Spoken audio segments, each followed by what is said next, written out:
A tycoon returns home and finds his hungry daughter eating dog food. The revelation about the stepmother's punishments forces him to face his own negligence. He begins a battle for justice, where love and guilt unite to rebuild what was broken. Roderick Albright observed the City of London from his office on the 40th floor. The sky began to take on orange hues as the 45-year-old businessman finished signing the documents that concluded the acquisition of yet another hotel chain for his empire. It was the third major transaction that year, confirming his position among the country's largest hotel magnates. Roderick smiled briefly as he closed the Italian leather folder that his partner, Charles Edward, had handed him earlier. Another 200 million for the account. Eddie, he commented with satisfaction, using the nickname only he could use with his partner. Want to celebrate? Charles Edward, a pragmatic 50-year-old man, adjusted his gold-rimmed glasses. I have plans with my children today. I promised I wouldn't miss another birthday dinner. Roderick nodded, disguising his annoyance. Charles always prioritized family, something he himself couldn't do despite his accumulated fortune. He dismissed his partner with a wave and remained alone in the office, decorated with exclusive designer furniture and contemporary artworks valued at millions. He looked at his watch. It was only 4 in the afternoon, a time when he would normally be in the middle of another meeting. But today he felt a different kind of weariness. He unbuttoned the collar of his custom-made shirt and decided to do something unusual: go home early. The Albright mansion was located in a high-luxury gated community in Hampstead, surrounded by immaculate gardens and a security system that had cost a small fortune. Roderick drove his Porsche along the A4 motorway, feeling the weight of hours of work on his shoulders. For the past 7 years since the death of Laura, his first wife, he had drowned himself in work. He had met Christina on a business trip to Paris, 2 years after becoming a widower. She, a model and socialite 15 years his junior, brought the beauty and sophistication that complemented his public image. They married in a lavish ceremony covered by celebrity magazines. Sophia, his only daughter, was just 2 years old when she lost her mother in a car accident. Now at 7, she was a quiet girl, whom Roderick saw mainly on weekends when he wasn't on business trips. Christina had taken on the role of stepmother and oversaw the girl's education, while he focused on expanding his hotel empire. Upon entering the mansion gates, he dismissed the valet and parked the car in the garage. He noticed that Christina's car wasn't there. She had probably gone out for one of her social engagements or spa sessions. He entered through the side door that led to the kitchen, an area he rarely frequented. It was then that the scene that would change his life forever unfolded before his eyes. Sophia, thin and pale, was crouched in the corner of the kitchen, next to the family's Labrador's bowl. With small, trembling hands, she was bringing handfuls of dog food to her mouth, chewing desperately. Her brown eyes, so much like her mother's, widened in terror when she saw her father.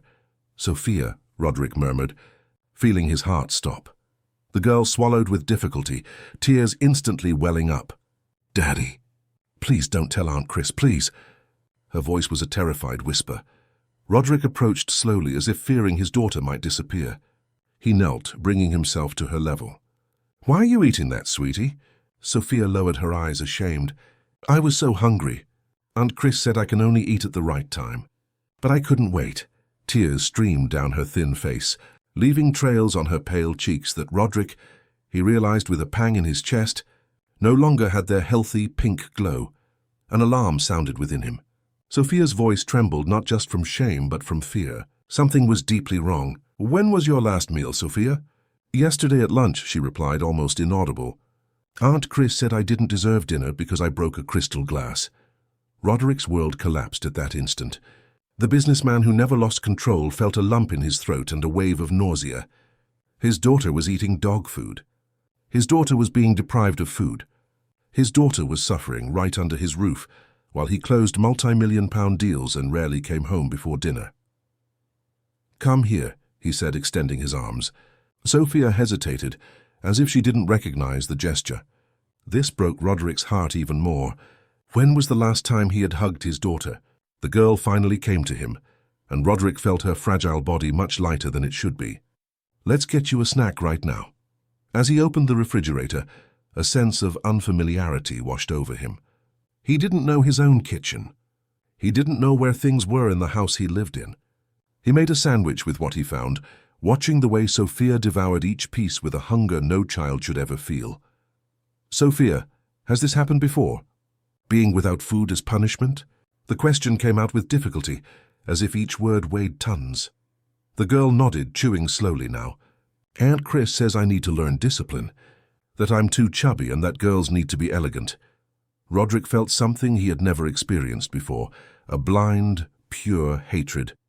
Christina, the woman he believed to be an exemplary wife, was torturing his daughter, the same woman who appeared in magazine photos as the dedicated stepmother, the perfect wife of the successful businessman. "Daddy," Sophia spoke, interrupting his dark thoughts. "You promised not to tell her you saw me eating Duke's food. She'll get very angry." The tone of terror in the child's voice was like a stab. "Sophia, look at me," he asked, holding her small hands in his. "You will never go hungry in this house again. You will never have to eat dog food again. Do you understand?" "I promise." The girl's eyes filled with such fragile hope that Roderick felt tears form in his own eyes. It was then that he heard the sound of high heels on the marble of the entrance hall. Christina had arrived.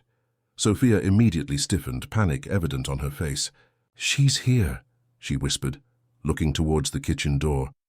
It was at that exact moment that Roderick Albright, the hotel magnate known for his coldness in business, made the decision that would change the course of his life. He was no longer just the absent father, the widower who drowned himself in work. He was a man with a mission. "Don't be afraid," he said to his daughter with renewed firmness. "From now on, I'm here." Christina Mendonza Albright entered the kitchen as if she were walking a runway. Her emerald green designer dress highlighted her slender silhouette, and her Louboutin heels echoed on the marble floor. At 30, she maintained the beauty that had taken her to the covers of international magazines before marrying one of the richest men in the United Kingdom. "Roderick?" The surprise on her face was genuine. "What are you doing home so early? And why are you in the kitchen?" Before he could answer, Christina's eyes narrowed as she noticed Sophia. Her smile faltered for a fraction of a second. "Sophia, darling, you're getting your dress dirty. Go change for dinner." The change in Sophia's behavior was instantaneous and revealing. The girl quickly stood up like a soldier obeying orders, murmuring an almost inaudible, "Yes, Aunt Chris." "Stay where you are, Sophia," Roderick ordered, without taking his eyes off his wife. His tone was calm but firm as steel. "Christina, we need to talk." Christina tilted her head slightly, her smile now calculated. "Of course, darling. But can we do this in the office? The kitchen is not a place for—" "The kitchen is the perfect place," Roderick interrupted. "Considering I found my daughter eating dog food because she was so hungry, she couldn't wait until dinner." Christina's face contorted into an hideous expression of theatrical shock. "What, Sophia? What nonsense is this? Why would you do such a disgusting thing? Are you trying to embarrass me?" Sophia cowered as if expecting a blow, her eyes fixed on the floor. That gesture of fear was the confirmation Roderick needed. "Don't talk to her like that," he said, positioning himself between his wife and daughter. "Sophia told me you left her without dinner yesterday because she broke a glass." Christina laughed, but the sound was anything but amusing. It was a nervous, calculated laugh. "Roderick, darling, you can't believe this. Children exaggerate. Sophia is in that phase of seeking attention." "It's true, Aunt Chris." Sophia's small voice came from behind him. "I broke the glass and you said clumsy girls like my mommy don't deserve dinner." The air grew thick, almost unbreathable. Christina's eyes hardened. For the first time, Roderick saw what lay hidden behind the perfect beauty, something cold and cruel. "You're twisting things, child," Christina hissed, abandoning her sweet facade. "I simply punished you because you insist on being sloppy. Discipline is important." Roderick watched his wife's transformation with horror and fascination. How had he not noticed before? How had he allowed this woman to control his daughter's life for so long? "Sophia, I want you to go to your room and get your school backpack. We're going out for dinner, just the two of us." "But Roderick," Christina protested, quickly returning to her concerned wife posture, "I have dinner prepared by the staff." "Sophia needs routine." Roderick ignored her. "Go, sweetie. They'll be waiting down here." When Sophia left, Christina's mask fell completely. Her beautiful face contorted into an expression of disdain. I can't believe you're listening to this child's delusions. I'm trying to raise her to be a strong woman, not a spoiled crybaby. What do you think will happen when she grows up without discipline? Discipline is not depriving a child of food, Roderick retorted, keeping his voice controlled, though anger simmered beneath the surface. And never refer to Laura that way again. Christina rolled her eyes. Laura, Laura, always Laura, the saint you keep on a pedestal. Did you know your daughter is just like her? Crybaby, clumsy and manipulative. Something broke inside Roderick at that moment. It wasn't just the insult to Laura's memory, but the revelation that Christina had always seen Sophia as an extension of the woman he had loved before. I want you out of this house by tomorrow, he said in a cutting tone. Christina laughed, incredulous. You can't be serious. You're kicking me out because of a punishment? I'm your wife. I'm kicking you out because you abused my daughter, and our prenuptial agreement is very clear about the consequences of harming Sophia. Christina's face paled. The contract signed before the marriage, which she had accepted confident it would never be invoked, now loomed as a real threat. You wouldn't do that, she challenged. Think about your image, the scandal. Test me, he replied coldly. The tension was broken by Sophia returning with her backpack. Christina instantly recomposed her expression, reverting to the loving stepmother. Darling, we don't need to go out. We'll have dinner as a family, as always. Her voice was sweet as honey. Roderick observed the way Sophia recoiled upon hearing that artificially affectionate tone. How many times had that voice turned to poison when they were alone? Come on, Sophia. The restaurant awaits us. As they passed through the living room, Roderick noticed details he had previously ignored. Photos of Christina in expensive frames everywhere, but only an old photo of Sophia with Laura hidden in a discreet corner. The house he had bought to be a home had become a monument to his second wife's vanity. In the car, Sophia remained silent for several minutes, until she finally asked, Aunt Chris is going to punish me later, isn't she? Roderick felt a lump in his throat. No, Sophia, she won't punish you anymore. Never again. But she always finds out when I do something wrong. She says she has eyes on the walls. The businessman gripped the steering wheel so tightly that his knuckles turned white. Sophia, I want you to tell me everything. Everything that happens when I'm not home. During dinner at a cozy pizzeria in Kensington, Sophia finally opened up, like a dam whose floodgates had opened. Between hesitant bites of pizza, she revealed a world of small cruelties. Meals denied as punishment, hours locked in her room, constant insults, malicious comparisons to her deceased mother. A stolen childhood under the roof of her own home. And your toys? Your friends? Roderick asked, feeling each of his daughter's words as an accusation of his neglect. Aunt Chris says toys make a mess, and that classy girls don't bring friends home. Sophia played with her napkin, avoiding looking at her father. At school, Professor Beatrice asked why I never go to birthday parties. Aunt Chris says children's parties are vulgar. Roderick looked at his daughter, as if seeing her for the first time. Too thin, too pale, her large eyes carrying a sadness inappropriate for a 7-year-old child. How had he not noticed before? How had he allowed his obsession with work to blind him to such an extent? Sophia, he said, holding her small hands in his, I want you to know one thing. I made a terrible mistake leaving you alone for so long, but that's over. From today on, I'm your full-time dad. Her eyes widened. You won't travel anymore or work late. I'll work, but you'll always come first. I promise. He smiled, seeing a spark of hope on his daughter's face. And when we get home, I want to see your room, okay? Sophia nodded, more relaxed after the meal, but still cautious, as if fearing this new reality might disappear at any moment.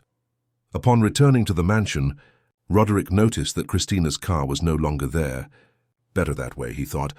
Upon entering, he immediately called his trusted lawyer. Paul, I need you here first thing tomorrow. We have a divorce to file. After hanging up, he guided Sophia to her room. What he found left him speechless. The room, though spacious and decorated with expensive furniture, had nothing of a child's space. No toys in sight, no posters, no children's books. Just a perfectly made bed, a wardrobe organized with clothes that looked like those of a small adult, and an empty desk. Where are your toys, Sophia? The girl pointed to a locked chest. Aunt Chris keeps them there. She says I can only play when I deserve it. Roderick felt the anger rise again. He forced open the chest's lock, finding Sophia's few toys methodically organized, as if on display, but clearly unused. It was then that he noticed a shoebox pushed into the back of the closet, almost hidden. "What's this?" Sophia paled. "Nothing. Please don't look." Intrigued by Sophia's reaction, Roderick pulled the box out. It wasn't locked, but the lid was held in place with worn adhesive tape. The girl's eyes followed her father's every move with apprehension.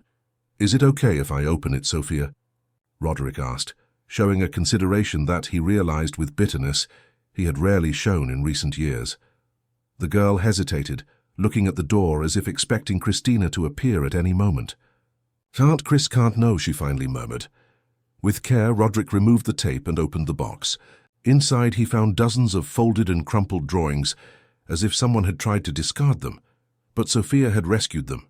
Delicately, he opened them one by one, feeling his heart tighten with each new image revealed. They were typical children's drawings, made with colored pencils and markers, but the content was devastating.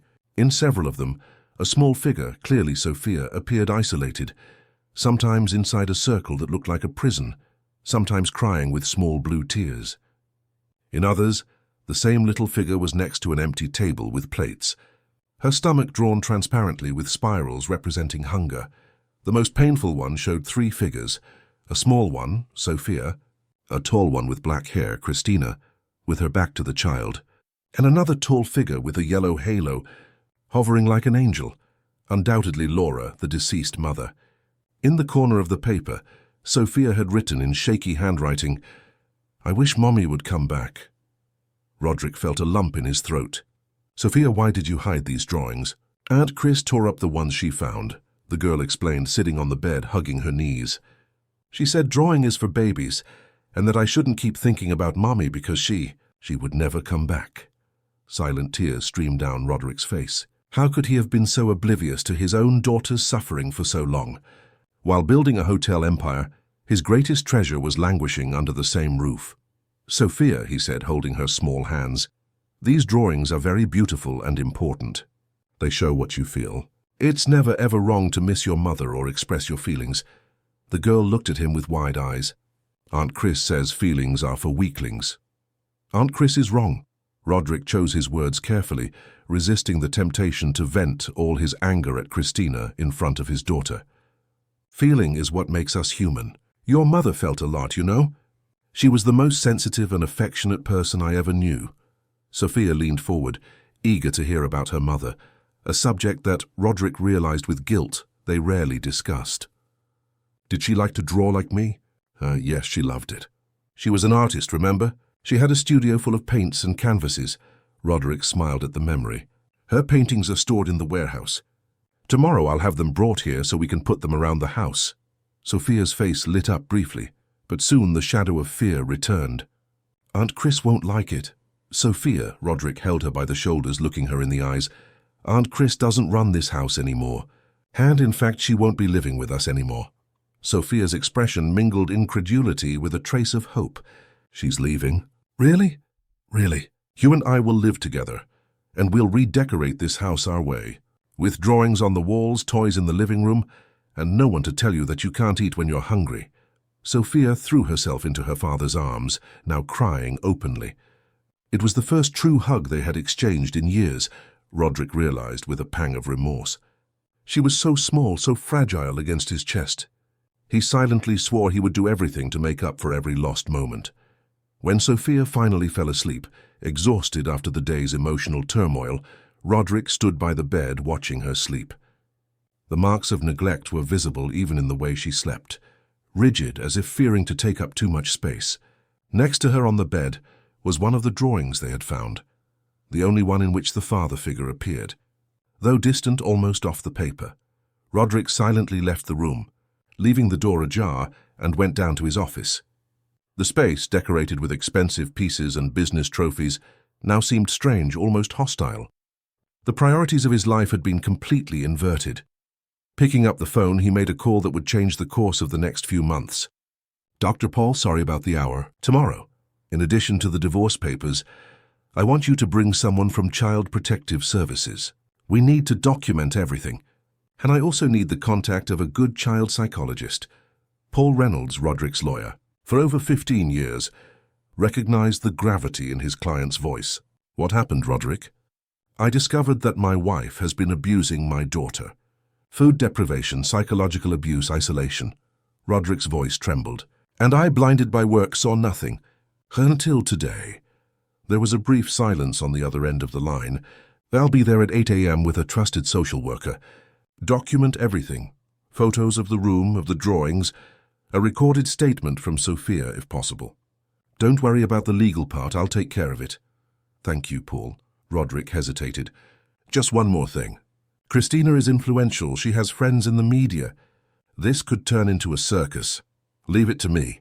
I have contacts at the family court who can ensure confidentiality, at least in the initial stages. The important thing now is to protect Sophia. After hanging up, Roderick sat in the leather armchair, feeling the weight of everything he had discovered.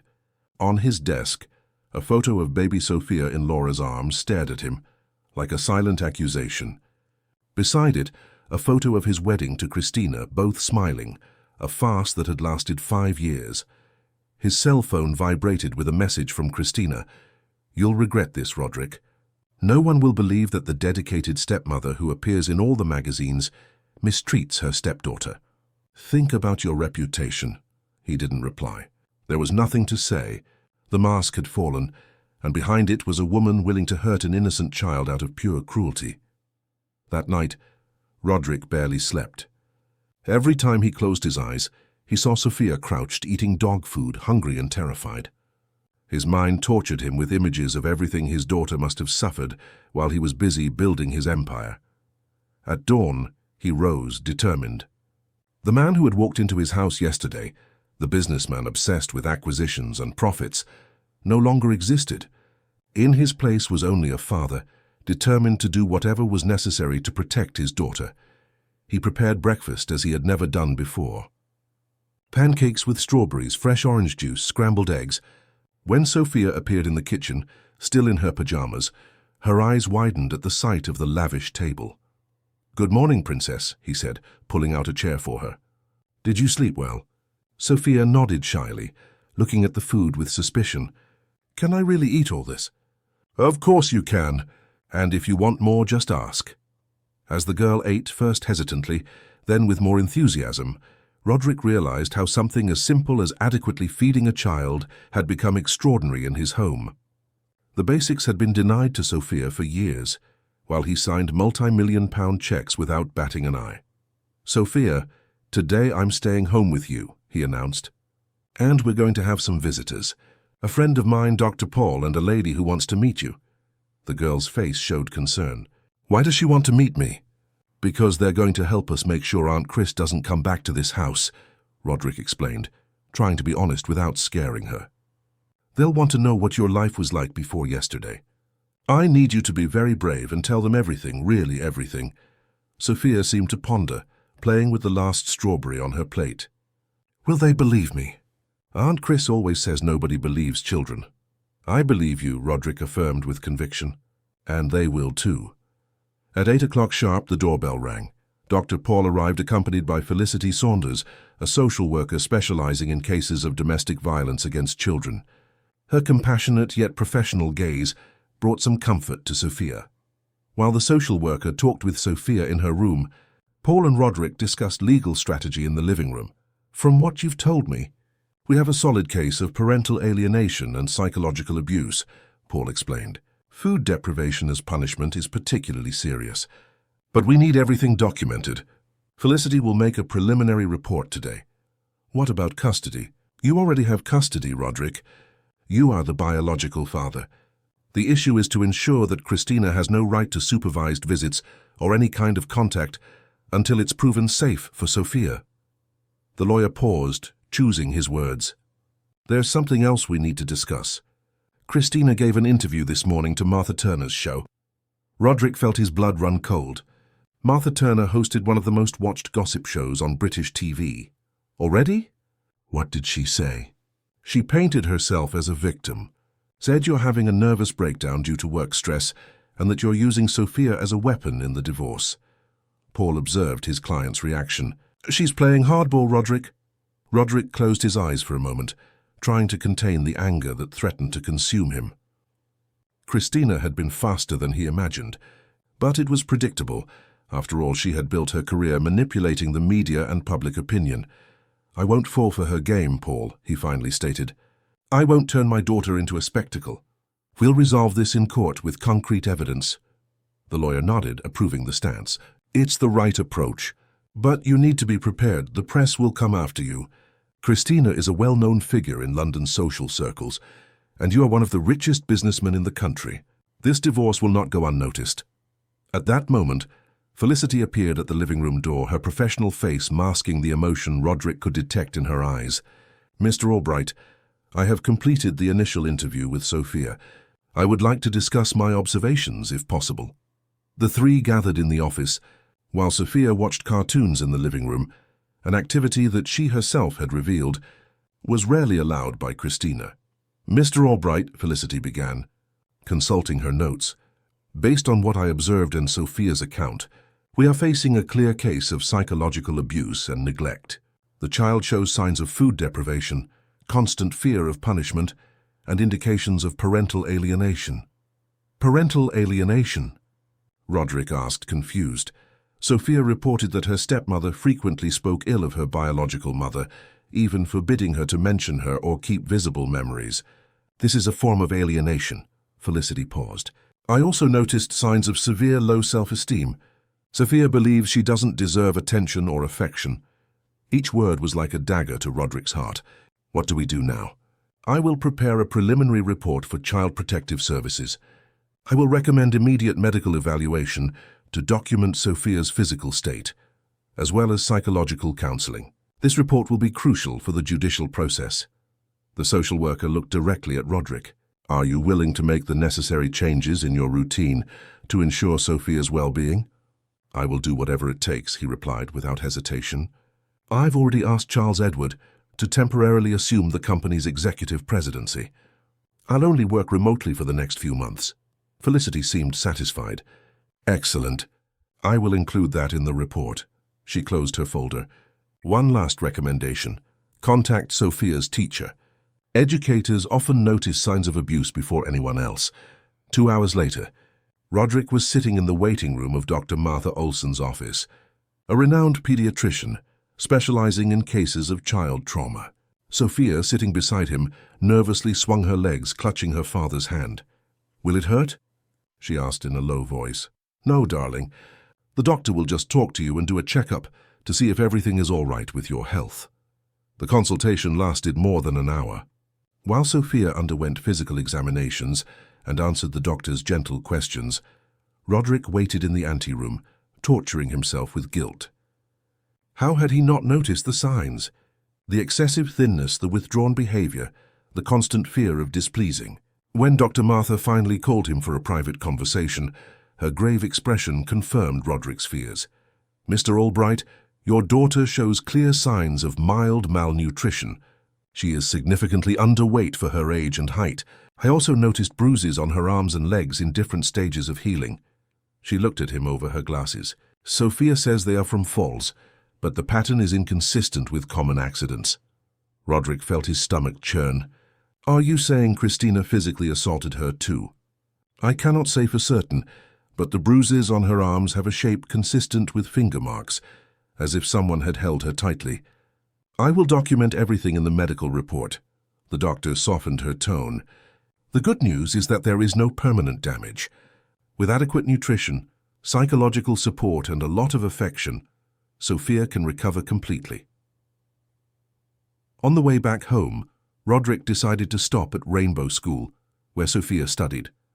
He needed to speak with Professor Beatrice, mentioned several times by his daughter, as the only adult who showed genuine concern for her.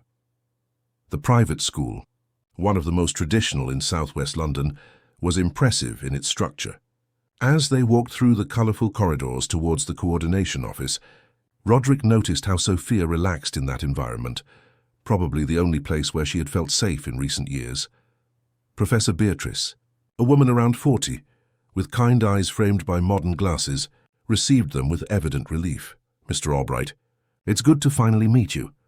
Her polite tone did not hide the implicit criticism. It was the first time he had appeared at the school outside of official occasions. "Sophia, how about you go to the library to choose a book while I talk to your father?" When they were alone, the teacher wasted no time with formalities. "Mr. Albright, I have been trying to contact you for months. I left messages with your secretary and with your wife." Roderick felt the impact of the words. "I never received any messages. I imagined." Beatrice opened a folder on her computer. "I have been documenting Sophia's behavior for almost a year. Progressive weight loss, social isolation, fear of making mistakes, frequent crying."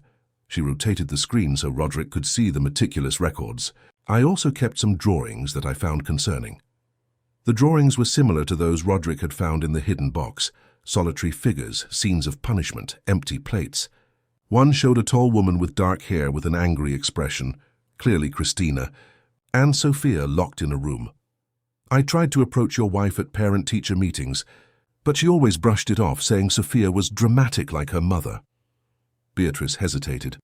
"I even considered contacting Child Protective Services, but I feared that, without concrete evidence beyond the drawings, it might worsen Sophia's situation." "You did what you could," Roderick said, feeling the weight of guilt increase. "I should have been more present. The important thing is that you're here now, and if you need my testimony for any legal proceedings, I am available."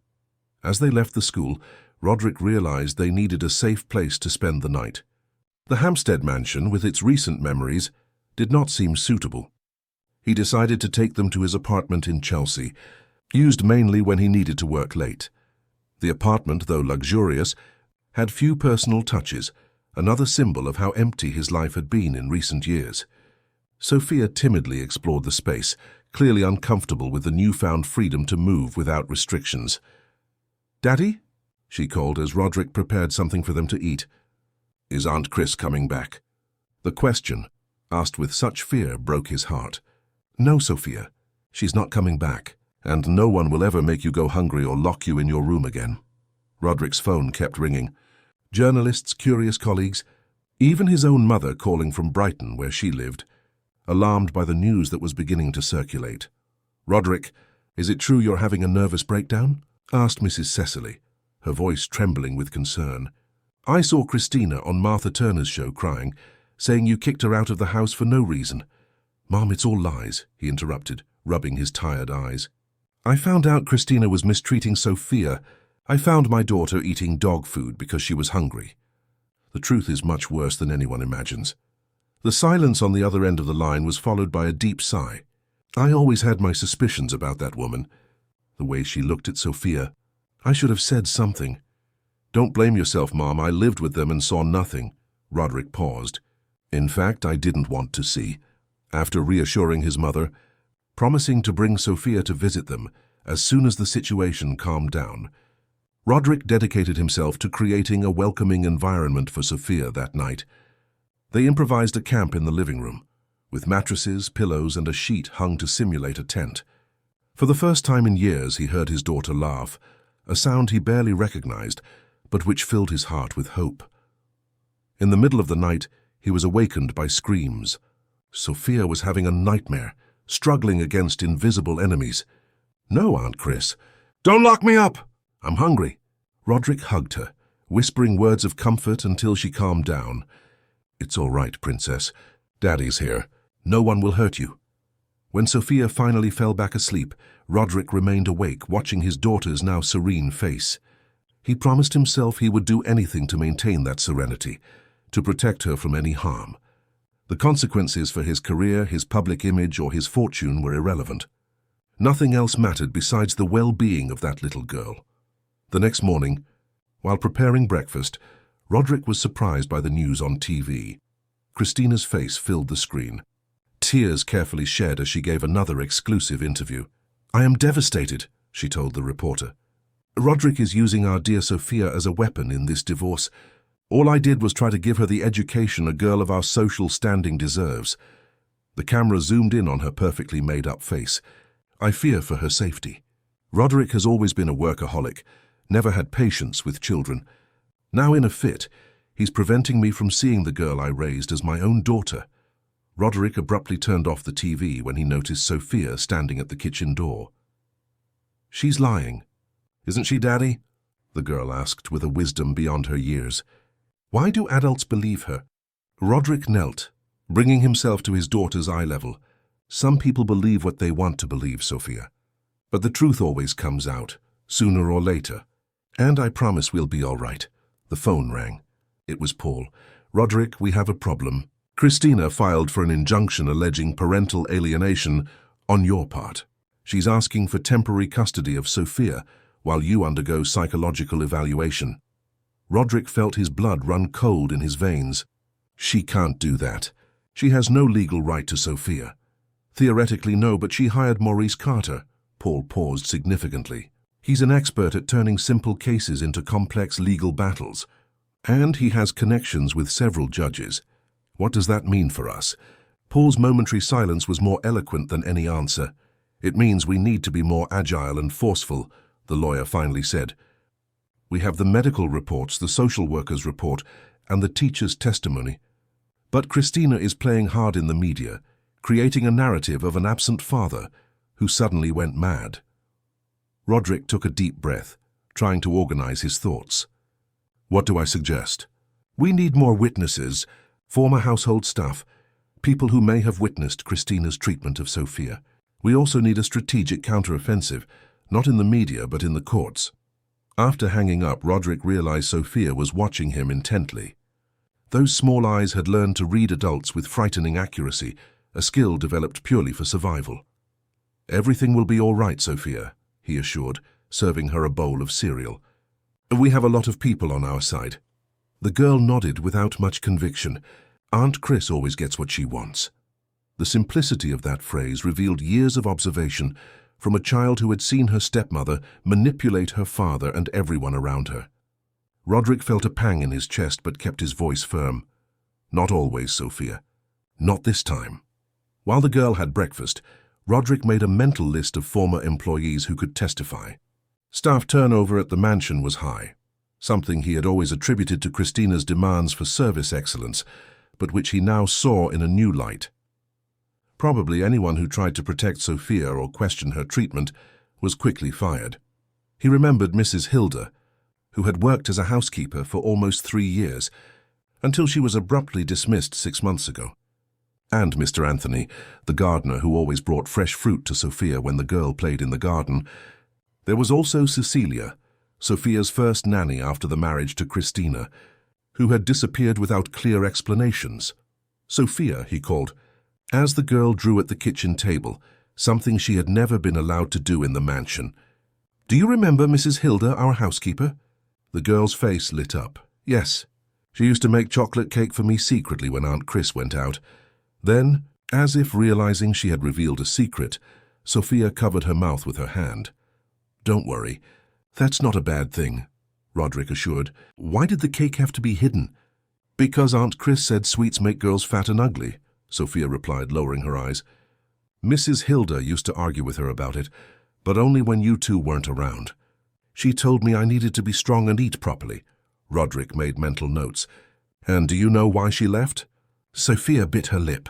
"Aunt Chris said she stole a necklace, but—" The girl hesitated. "But what, Sophia?" "You can tell me."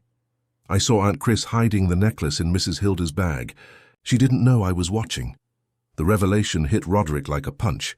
Christina had not only mistreated his daughter, but had also framed an employee who tried to protect her. "Did you tell anyone about this?" Sophia shook her head.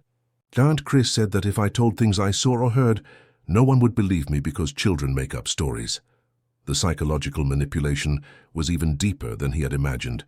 Christina had systematically taught Sophia to doubt herself and to fear sharing the truth. That morning, while waiting for Paul's visit with new documents, Roderick decided to create an environment of normalcy for Sophia.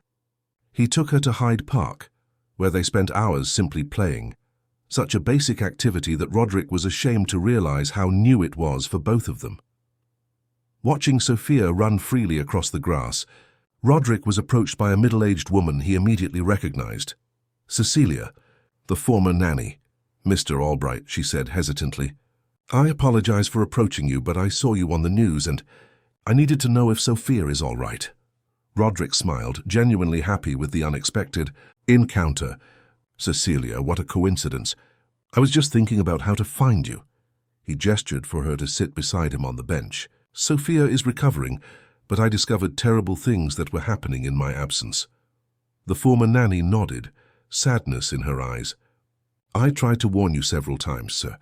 I left letters, messages with your secretary, which never reached me, Roderick finished. Christina intercepted everything. Cecilia lowered her eyes. I suspected. That's why I tried to talk to you directly when we met at home. But your wife never left Sophia alone with me after I started questioning her educational methods. Why did you leave, Cecilia? The woman let out a heavy sigh. I was fired after Christina accused me of giving Sophia food in secret. It was true.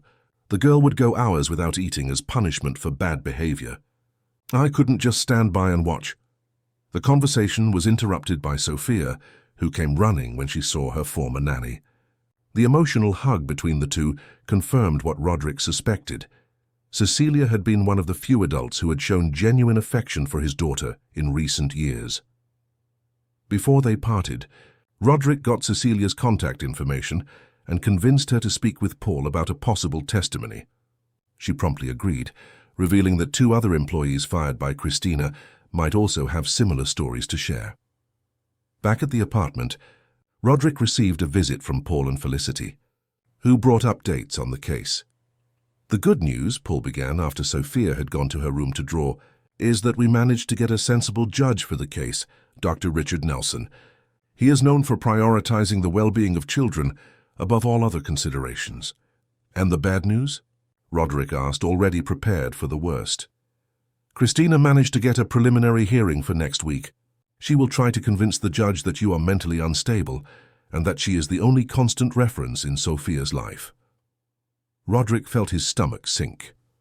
She has no legal right to my daughter.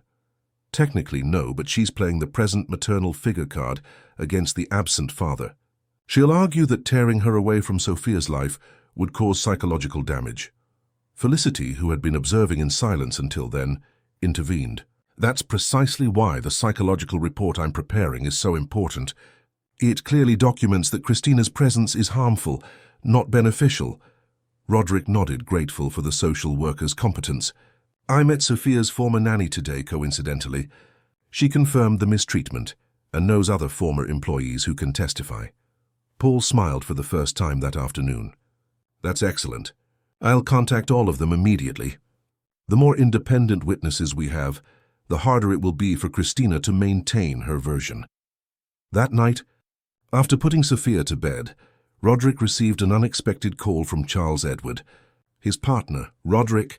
I need to warn you, Charles said without preamble. Christina was at the office today.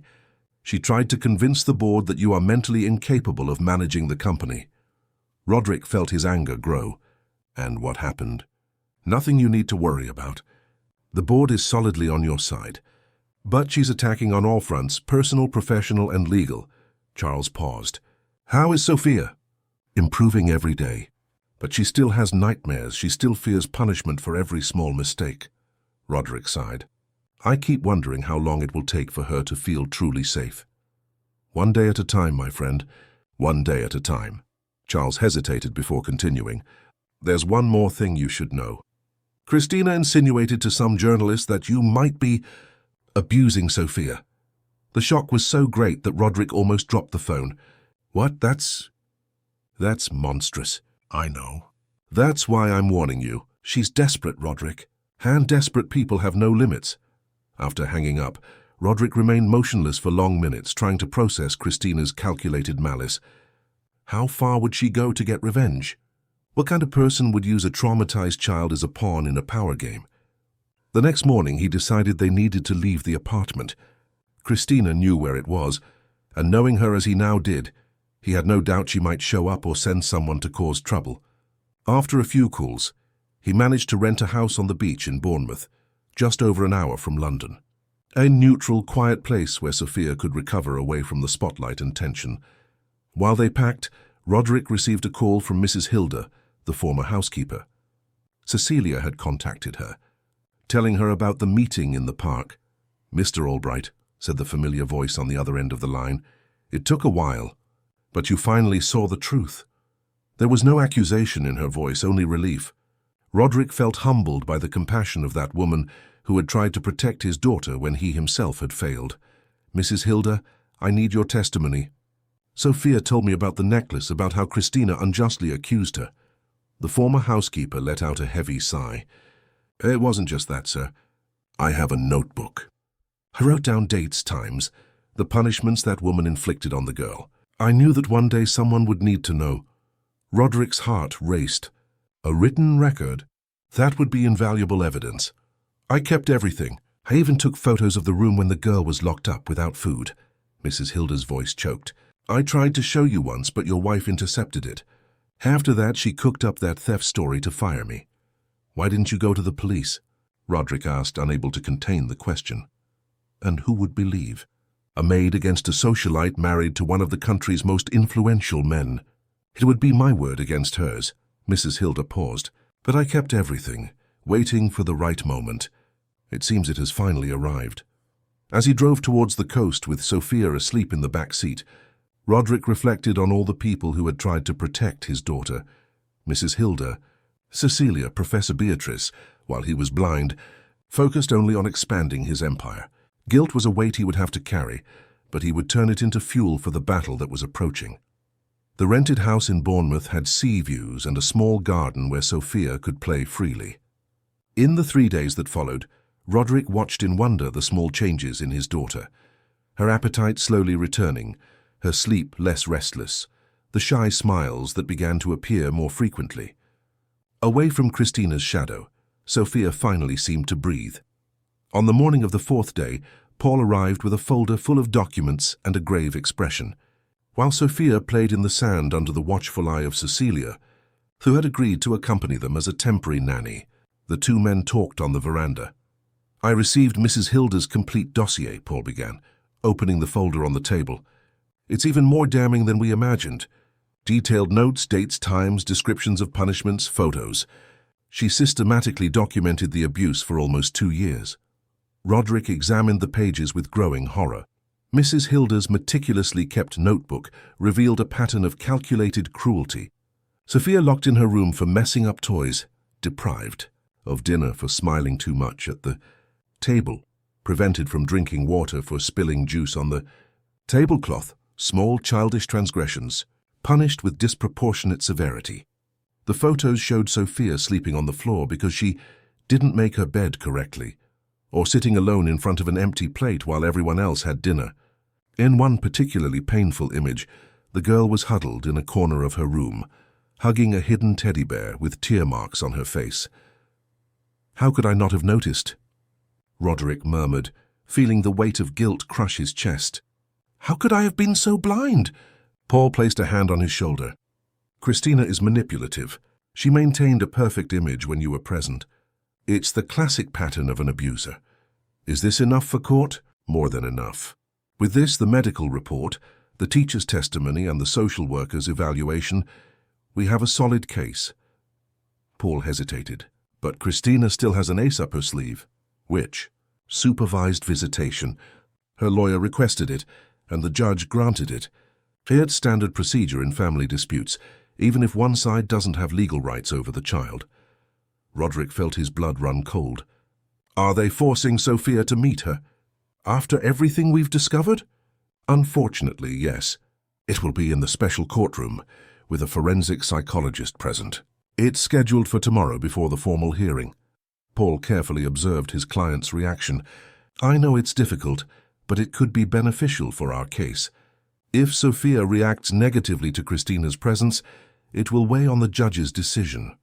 "I won't use my daughter as bait," Roderick protested. "The trauma she has already suffered is more than enough." "It's not about using her, Roderick. It's about allowing her voice to be heard." Dr. Carmen Vance, the designated forensic psychologist, is highly respected and specializes in child trauma. She will know how to distinguish genuine fear from manipulation. That night was difficult for father and daughter. When Roderick told her about the imminent meeting with her stepmother, Sophia panicked. Her eyes widened with genuine terror, and she clung to him as if fearing to be torn from his arms at any moment. "I don't want to see her, Daddy." "I don't want to." Tears streamed down her pale face. "She'll be angry with me for telling. She always said no one would believe me, that I would be taken away if I told her." Roderick hugged his daughter tightly, feeling her small body tremble. "Sophia, look at me. I'll be with you the whole time. Aunt Chris can't do anything. You won't be alone with her for even a second. And there's a very nice lady, Dr. Carmen, who will be there just to make sure you're okay." Gradually, Sophia calmed down, but the fear remained in her eyes. That night, Roderick lay beside her until she fell asleep, humming softly a song Laura used to sing when Sophia was a baby. The girl finally relaxed, clinging to her father's hand even in her sleep. The next morning, the drive back to London was silent. Sophia, dressed in a simple outfit she had chosen herself, none of the formal clothes Christina forced her to wear, looked out the window with an apprehensive expression. In the front seat, Cecilia tried to distract her with stories, but the tension was palpable. The family court in central London was an imposing building that would intimidate any adult, let alone a 7-year-old child. Roderick carried Sophia in his arms to the designated meeting room, where Paul awaited them, along with Dr. Carmen Vance, a middle-aged woman with a serene expression. "Hello, Sophia," the psychologist greeted, bending down to be at the girl's height. "My name is Carmen. I'm here to talk to you and make sure you feel safe. Is that okay?" Sophia squeezed her father's hand but nodded shyly. "Do you know why we're here today?" Carmen asked in a gentle tone. "To see Aunt Chris," Sophia replied, almost inaudible. "That's right. But I want you to know that your daddy will be here the whole time, and so will I. If at any point you feel uncomfortable, just tell me and we can stop, okay?" Sophia nodded again, still unsure, but a little more relaxed with the clear explanation. The room prepared for the meeting was neutral and welcoming, with comfortable armchairs, some toys on a shelf, and a low table with drawing materials. Paul explained to Roderick that the environment was carefully planned to reduce the child's stress and allow observation of the interactions. At 10 o'clock sharp, the door opened and Christina entered, accompanied by her lawyer, the renowned Maurice Carter. She was impeccably dressed in a light blue pantsuit that suggested sobriety and maternal care, her hair perfectly styled, soft makeup, the perfect image of the dedicated stepmother. The effect of her presence on Sophia was instantaneous and revealing. The girl immediately receded, pressing herself against Roderick as if she wanted to disappear inside him. Her eyes widened in silent panic and her entire body stiffened. "Sophia, darling," Christina exclaimed, advancing with open arms for a hug. Her voice was melodious, performative. "I missed you so much. Are you all right? Mommy was so worried." Before she could touch the girl, Dr. Carmen gently intervened. "Mrs. Albright, let's take it easy. Sophia seems a little apprehensive. How about we sit down and talk first?" Christina recoiled, maintaining her artificial smile, but Roderick noticed the glint of irritation in her eyes. She was not used to being contradicted. Of course," she agreed, sitting gracefully in the indicated armchair. "Sophia, come sit near me. I want to know all about your week." Sophia did not move from her father's side. Her fingers tightly gripped his hand. The psychologist noticed the resistance and suggested a different arrangement. Roderick and Sophia sat on a sofa, while Christina remained in the armchair opposite, creating a safe distance. For 20 agonizing minutes, Christina maintained the performance of a loving stepmother, talking about how empty the house was without Sophia, how she missed their conversations, and how she couldn't wait to take the girl to the mall to buy that dress you wanted so much. Sophia remained silent, responding only with nods when directly questioned. Her body continued tense, her eyes downcast, avoiding looking at her stepmother. The change came when Christina, apparently frustrated by the lack of response, changed tactics. "Sophia, darling, you know you can come home, don't you? Daddy is very busy with work, and I know you miss your room. Your pretty dresses." It was at that moment that the girl finally spoke, her voice small, but firm. "I don't want to go back." Christina's smile vacillated for a fraction of a second. "What did you say, darling?" "Of course you do. Remember how much fun we had together, how well I take care of you." "No." Sophia repeated, her voice gaining strength. You left me hungry. You locked me in the dark room. Christina's mask fell momentarily, her eyes hardening. Sophia, you're confused. You know that's not true. I just wanted to teach you discipline, like a good mother does. You're not my mother, Sophia replied, finally looking at her stepmother. And you don't like me. You never did. Christina recovered quickly, artificial tears welling in her eyes. How can you say that? After everything I've done for you, your father put those ideas in your head, didn't he? Dr. Carmen intervened, noticing the growing tension. Mrs. Albright, I ask you to refrain from suggesting manipulation. We are here to listen to Sophia. Christina ignored the psychologist, leaning forward, her tone now a mixture of sweetness and veiled threat that only Sophia seemed to recognize. Sophia, darling, remember what we always talked about telling stories, about how no one believes children who make things up. It was the last straw. Sophia began to tremble, clinging to her father. I don't want to talk to her anymore. Please don't let her take me. Dr. Carmen immediately ended the meeting, asking Christina and her lawyer to leave the room. The last sight Roderick had of his ex-wife was her face contorted in a mask of poorly disguised fury as she was led out. Alone with the psychologist, Roderick hugged Sophia until she stopped trembling. You were very courageous, he whispered in her ear. Very, very courageous.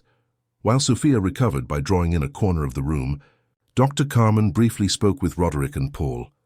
I will prepare a detailed report for the judge, but I can give you my initial impressions, she said in a professional tone. Sophia demonstrates clear discomfort and fear in the presence of her stepmother. Her reaction is consistent with children who have suffered prolonged psychological abuse. She paused. Particularly significant was Mrs. Albright's comment about no one believing children. It's a classic tactic of abusers to ensure the victim's silence. Paul nodded, satisfied. Your testimony will be crucial, Doctor. I will do my best to protect this child, she replied, looking at Sophia, who was drawing intently. The trauma is significant, but with adequate support and a safe environment, recovery is possible. The formal hearing was scheduled for 2 in the afternoon. While they waited, Roderick, Paul and Sophia had lunch at a small restaurant near the court. The girl was silent, but calmer after the ordeal she had faced. Are you really going to stay with me forever? She suddenly asked between bites of pasta. Forever, Roderick confirmed, feeling the weight and truth of that promise. We will never be separated again.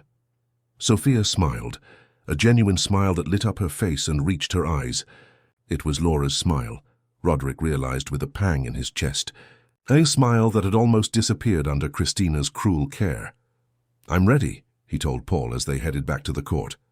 To face Christina, the media, whoever, nothing is more important than my daughter's well-being. The lawyer nodded, understanding the determination in his voice. That's exactly what the judge needs to see. A father who finally puts his daughter first. The courtroom was full when they entered.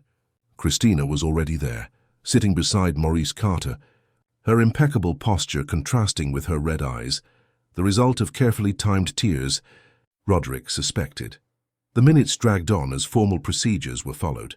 Sophia waited in an adjacent room with Cecilia and a court assistant, protected from the stress of the legal process. Finally, Judge Dr. Richard Nelson, a middle-aged man with a serious expression and attentive eyes, began the hearing. His first act was to review the medical, psychological, and social reports presented by both parties. The silence in the room was tense as he read document after document. Before hearing the parties, the judge announced, After long minutes, I want to make it clear that my only concern in this case is the well-being of the child. Sophia Albright is the sole victim here, and my decision will be based exclusively on what is best for her. Roderick felt a ray of hope with those words. The judge seemed genuinely concerned about Sophia, not about the power games between adults. The battle that ensued was intense. Maurice Carter presented Christina as the victim of a controlling and unstable husband who had suddenly decided to distance her from the child she had raised as her own. He presented photos of social events where the three appeared smiling, magazine clippings praising the perfect family, testimonies from high society friends in London about Roderick's recent strange behavior. Paul counterattacked with surgical precision. He presented Mrs. Hilda's notebook, photos of Sophia's austere room, the revealing drawings, the medical report documenting malnutrition and bruises. One by one he brought devastating testimonies, Mrs. Hilda describing the punishments, Mr. Anthony the gardener reporting having seen Sophia eating fallen fruit in the garden because she was hungry, Professor Beatrice detailing the girl's withdrawn behavior at school and her anxiety during mealtimes. The final blow came with Dr. Carmen's report on that morning's meeting, highlighting Sophia's evident terror in the presence of her stepmother and the intimidation tactic used by Christina. When it was his turn to speak, Roderick stood up, ignoring the cameras of the few journalists allowed to be present. He looked directly at the judge, setting aside the speech prepared by Paul. "Your Honor, I am not here as Roderick Albright, the businessman. I am here only as a father who failed for years, who got lost in work and allowed his daughter to suffer." His voice choked, but he continued. "I discovered that my wife systematically abused Sophia. I found my daughter eating dog food because she was so hungry she couldn't wait until the next allowed meal." A murmur went through the room, quickly silenced by the judge. "I am not merely asking for custody of Sophia, which is legally already mine. I am asking for the chance to be the father she deserves, to rebuild her trust, to show her that not all adults will abandon her or punish her unfairly." Roderick glanced quickly at Christina, who maintained a composed expression, but whose eyes revealed fury. "And I am asking the court to protect my daughter from a person who has repeatedly shown herself capable of harming her to satisfy her own need for control." When he sat down, Paul squeezed his shoulder in silent approval. The words had been simple but powerful in their raw honesty. Christina was the last to speak. With a choked voice and teary eyes, she presented herself as the victim of a conspiracy to separate her from her heart daughter. She denied all accusations, calling the former employees disgruntled with motives to lie, and the reports exaggerated and biased. "I only want the best for Sophia," she concluded, with carefully measured tears. "I always have. Roderick is using our dear daughter as a weapon in this separation, and that is cruel." The judge observed her in silence for a few seconds after her speech, his face unreadable. Then he announced a 30-minute recess to consider all the evidence presented. The 30-minute recess felt like an eternity. Roderick remained in the courtroom, unable to stand up, as if any movement could alter the delicate balance of the universe at that crucial moment. Across the room, Christina conferred intensely with Maurice Carter, her expression oscillating between concern and calculated indignation. Paul returned after checking on Sophia in the waiting room. "She's fine," he assured his client, drawing with Cecilia, apparently oblivious to the tension of the moment. He paused significantly. "She drew you, Roderick, the two of you holding hands under a huge sun. That simple image, father and daughter united, finally exposed to the light, brought tears to Roderick's eyes. Whatever the judge's decision, something fundamental had already changed. Sophia was beginning to believe in safety and love again." When Dr. Richard Nelson returned to the room, silence was immediate. The magistrate, with over 20 years of experience in family law, adjusted his glasses and meticulously arranged the documents before him. His face revealed nothing. After carefully reviewing all documents, testimonies and professional reports presented, he began, in a solemn tone, "This court has reached a decision regarding the protective measures requested in the case of the minor Sophia Albright." Roderick felt his heart race. Beside him, Paul remained impassive, but the tension in his shoulders was visible. The evidence of neglect and psychological abuse is substantial and consistent. The judge looked directly at Christina, who maintained an expression of studied incredulity. The depositions of former employees, the medical records documenting malnutrition, the psychological reports, and most importantly, the observed behavior of the child by both the social worker and the forensic psychologist, form a compelling body of evidence. Christina whispered something urgent to her lawyer, who made a subtle gesture for her to restrain herself. Furthermore, the judge continued, "The minor's drawings reveal a pattern of significant emotional suffering, consistent with allegations of disproportionate punishments and isolation. The magistrate paused, observing the silent room. "It is the decision of this court to grant permanent custody of Sophia Albright to her father, Roderick Albright, without visitation rights for Mrs. Christina Mendonza Albright, until a complete psychological evaluation of Mrs. Albright is completed and a minimum period of therapy for the minor has transpired." Roderick closed his eyes, feeling a wave of relief so intense it almost made him dizzy. Paul squeezed his shoulder in silent congratulation. "Additionally," Dr. Nelson proceeded, "I order a protective measure prohibiting Mrs. Albright from approaching the minor or her father within a radius of 200 meters, as well as from making any kind of contact, direct or indirect, for the next 6 months, at which point the situation will be re-evaluated." The judge looked directly at Christina, his tone hardening. "This court considers the evidence of psychological abuse extremely serious. You held a position of trust and authority over a vulnerable child, and the evidence indicates that this position was used to cause significant harm to her physical and emotional development." Christina abruptly stood up. "This is absurd. All I did was give structure and discipline to a child who—" "Mrs. Albright," the judge interrupted severely, "food deprivation is not discipline. It is abuse, and this court will not tolerate further interruptions."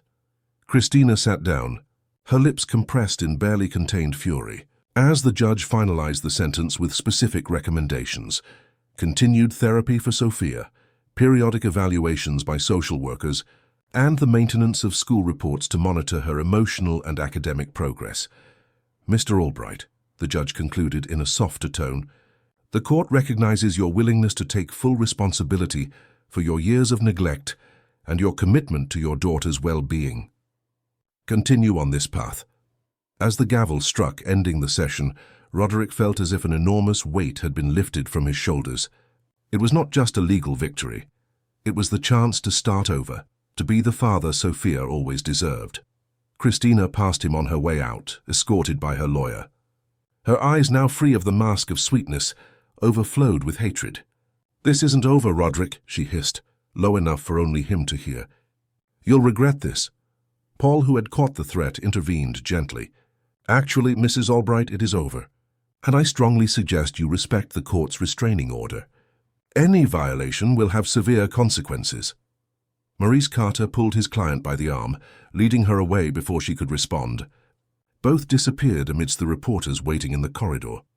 "Let's go get Sophia," Roderick said, ignoring the flashes and microphones extended towards him. "I want to take her home." The reunion in the waiting room was emotional. Sophia, who had been drawing throughout the hearing, looked up when her father entered, and for the first time in a long time, ran into his arms without hesitation.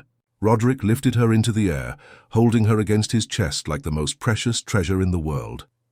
"It's over, Princess," he whispered, kissing the top of her head. "Let's go home."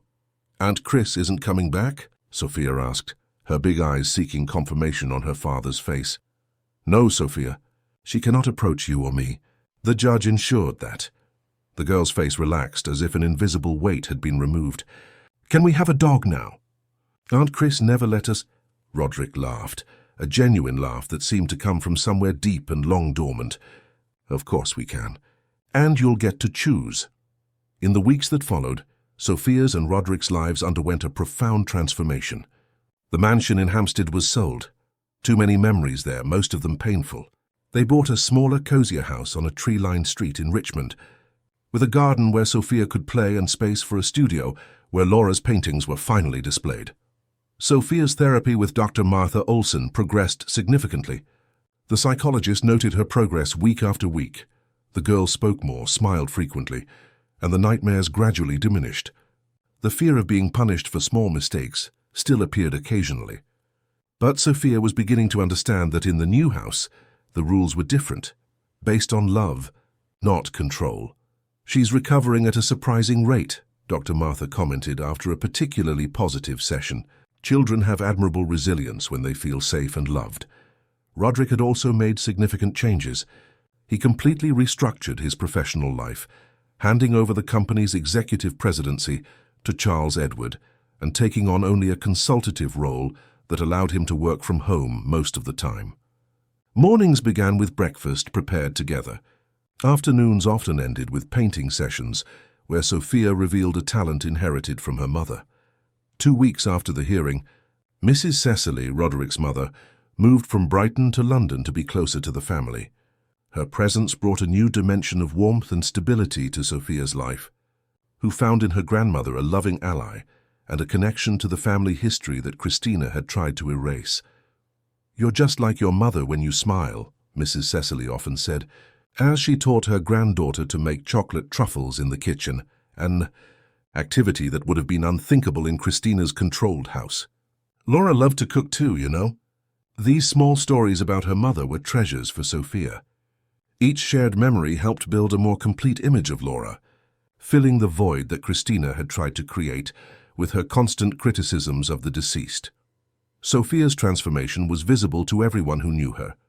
At school, Professor Beatrice noticed that the girl was beginning to participate in group activities, something she had always avoided.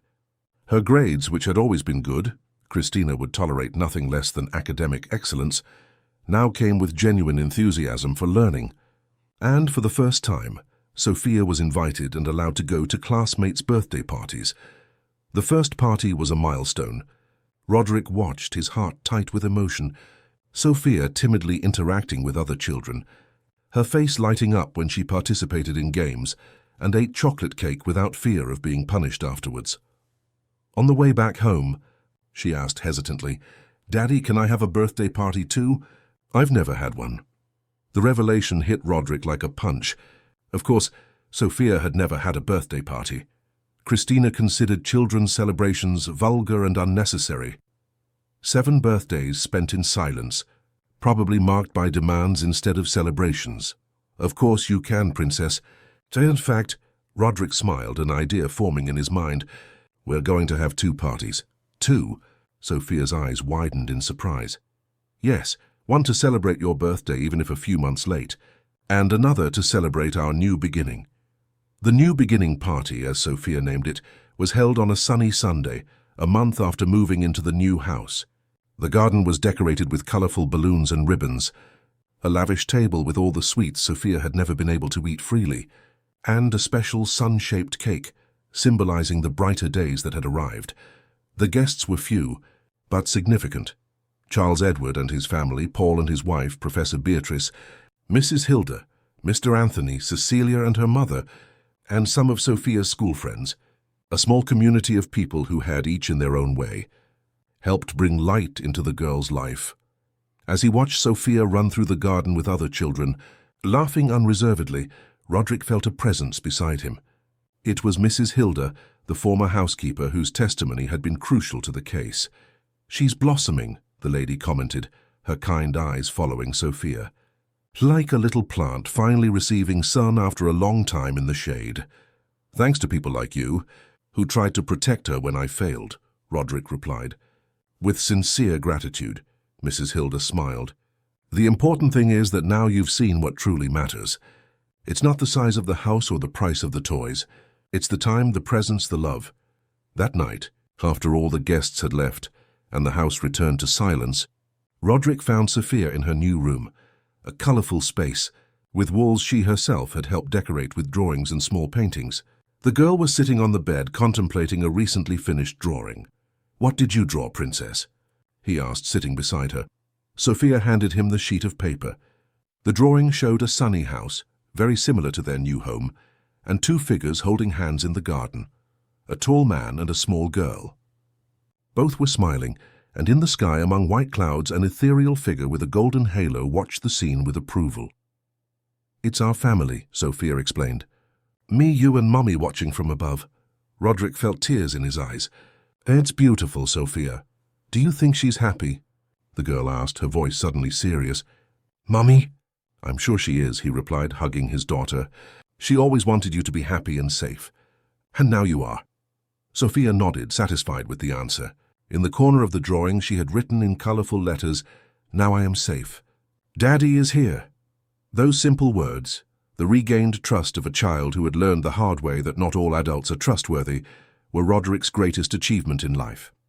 That night, like every night since Sophia had truly returned to his life, Roderick stayed by his daughter's side until she fell asleep. He observed her peaceful face, so different from the tense and frightened expression she had carried for so long, and repeated the words that had become his mantra, his most sacred promise. "I'm here, Sophia. I'll always be here." And this time, both knew it was true. 6 months later, on a sunny afternoon, Roderick and Sophia walked hand in hand through Hyde Park. The girl, now with longer hair and healthy pink cheeks, occasionally ran ahead to observe ducks in the lake or colorful flowers in the flower beds, always returning to the safety of her father's hand. "Daddy," she called, looking up with those eyes that now shone with confidence. "Do you think one day I'll forget all the bad things?" Roderick knelt to be at her height. "I don't know if we'll completely forget, Sophia, but I think one day those memories won't hurt so much. They'll be like scars that remind us we survived something difficult and became stronger." Sophia seemed to ponder this, with the seriousness that sometimes surprised the adults around her, a wisdom acquired too early, perhaps. Then, unexpectedly, she smiled. "Like that kintsugi story Grandma told? That the Japanese fix broken pots with gold, and they become even more beautiful afterwards?" Roderick smiled, marveling at the perfect analogy. "Exactly like that, Princess. Exactly like that." Hand in hand, father and daughter continued their stroll under the London sun, no longer the obsessed businessman and the neglected child, but two people rebuilding a life together that, like kintsugi pots, could be even more beautiful and valuable precisely because it had been broken and rebuilt with love. End of story. Dear listeners, we hope Roderick and Sophia's story has touched your hearts. To follow more emotional journeys like this, we have prepared a special playlist with equally captivating narratives. Find it here by clicking on the left side of the screen. If this story awakened emotions in you, don't forget to subscribe to our channel and like the video. Every day we bring unique stories that explore the complexity of life and the power of true love. We would love to know what you thought of this narrative in the comments. What moments touched your hearts the most? How did you feel following Roderick's journey of redemption and Sophia's rebirth? We are waiting for your words in the comments.